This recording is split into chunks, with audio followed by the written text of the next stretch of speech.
ইনকিলাব মঞ্চের মুখপাত্র শরীফ ওসমান বিন হাদিকে গুলি করে হত্যার ঘটনায় মিরপুর এলাকার সাবেক ওয়ার্ড কাউন্সিলর ও যুবলীগ নেতা তাইজুল ইসলাম চৌধুরী বাপ্পির নির্দেশনা ও পরিকল্পনার কথা জানিয়েছে ঢাকা মহানগর গোয়েন্দা পুলিশ।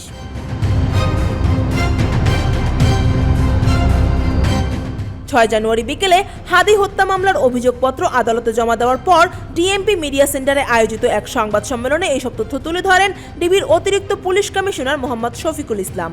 সংবাদ সম্মেলনে এক প্রশ্নের জবাবে মোহাম্মদ শফিকুল ইসলাম বলেন, শরীফ ওসমান বিন হাদি একটি নতুন রাজনৈতিক ধারার সূচনা করেছিলেন। এই নতুন ধারার রাজনীতির কারণেই ঢাকা মহানগর উত্তর যুবলীগের সাংগঠনিক সম্পাদক এবং মিরপুর এলাকার সাবেক ওয়ার্ড কাউন্সিলর তাইজুল ইসলাম চৌধুরী বাপ্পির নির্দেশে তাকে হত্যা করা হয়।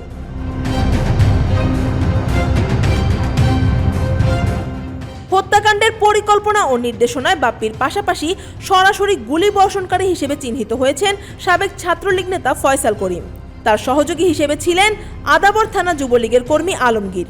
ডিবি জানায়, এই ঘটনায় অভিযুক্ত বাপ্পি, ফয়সাল করিম ও আলমগীরের মধ্যে কাউকেই এখনো গ্রেফতার করা যায়নি। তাদের সবাই ভারতে পালিয়ে গেছেন বলে পুলিশের কাছে তথ্য রয়েছে। এছাড়া মামলায় ফয়সাল করিমের ভগ্নিপতি ও ফিলিপ নামের আরও একজন পলাতক আছেন।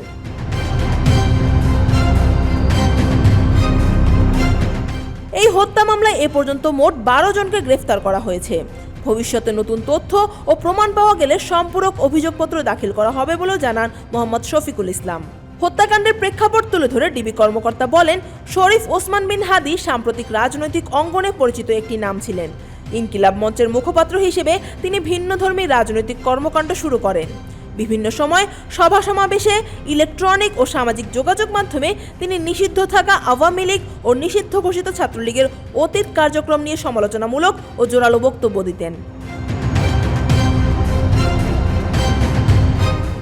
বিভিন্ন সময় সভা সমাবেশে, ইলেকট্রনিক ও সামাজিক যোগাযোগ মাধ্যমে তিনি কার্যক্রম নিষিদ্ধ থাকা আওয়ামী লীগ ও নিষিদ্ধ ঘোষিত ছাত্রলীগের অতীত কার্যক্রম নিয়ে সমালোচনামূলক ও জোরালো বক্তব্য দিতেন। এইসব বক্তব্যে নিষিদ্ধ ঘোষিত ছাত্রলীগের নেতাকর্মীরা ক্ষুব্ধ হয়ে ওঠে।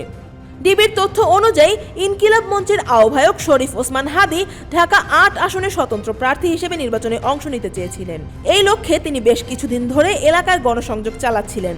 গত 12 ডিসেম্বর জুমার নামাজের কিছু পর রাজধানীর পুরানা পল্টনের কালভার্ট রোডে রিকশায় থাকা অবস্থায় তাকে লক্ষ্য করে গুলি ছোড়া হয়।